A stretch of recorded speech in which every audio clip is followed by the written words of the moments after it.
उत्तर प्रदेश विधानसभा चुनाव की तैयारी चल रही है।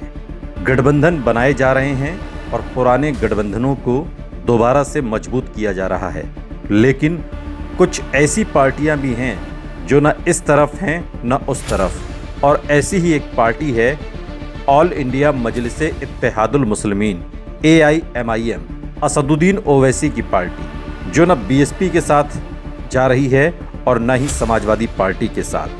लेकिन उसका असर इतना है कि वो बसपा और सपा दोनों को थोड़ा थोड़ा डेंट पहुंचा सकती है।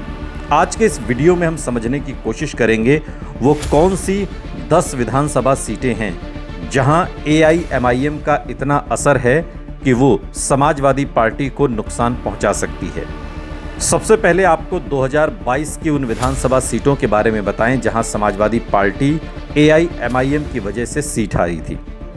बिजनौर की बात करें तो बीजेपी लगभग 1445 वोटों से ये सीट जीती थी, जबकि AIMIM को लगभग 2290 वोट मिले थे। नकुड़ विधानसभा जो सहारनपुर में आती है, बीजेपी को लगभग 315 वोटों से जीत मिली थी और AIMIM को लगभग 3500 वोट मिले थे। बाराबंकी की कुर्सी विधानसभा सीट की बात करें तो बीजेपी लगभग 217 वोटों से जीती, जबकि AIMIM को लगभग 8500 वोट मिले। सुल्तानपुर में भी बीजेपी की जीत का अंतर AIMIM के वोटों से कम रहा। औराई सीट की बात करें जो भदोही की सीट है तो बीजेपी लगभग 1647 वोटों से जीती, जबकि AIMIM को लगभग 2190 वोट मिले। जौनपुर की शाहगंज सीट की बात करें तो AIMIM को लगभग 7000 वोट मिले, जो जीत के अंतर से कहीं अधिक था।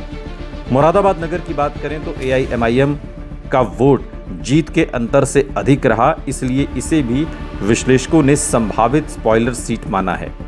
फिरोजाबाद की बात करें तो AIMIM को उल्लेखनीय वोट मिले, हालांकि यहां के अन्य स्थानीय कारक भी महत्वपूर्ण थे।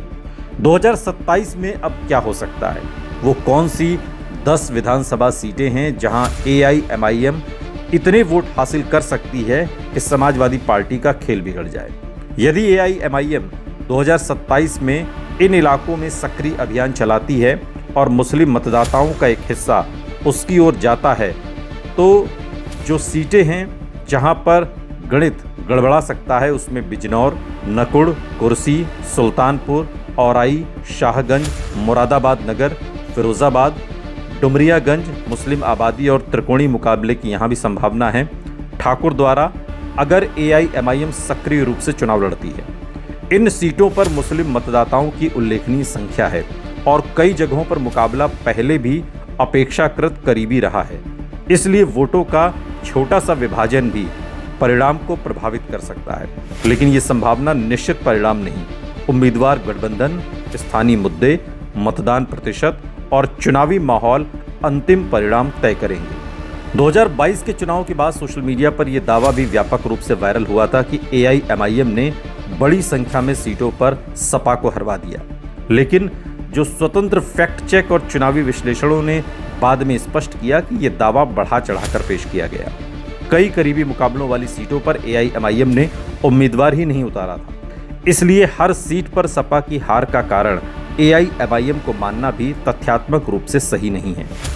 इसलिए 2027 के लिए सबसे संतुलित निष्कर्ष यही है कि कुछ चुनिंदा सीटों पर AIMIM सपा गठबंधन के लिए चुनौती बन सकती है, लेकिन ये कहना कि वो निश्चित रूप से सपा को हरवा देगी ये अभी सही नहीं है।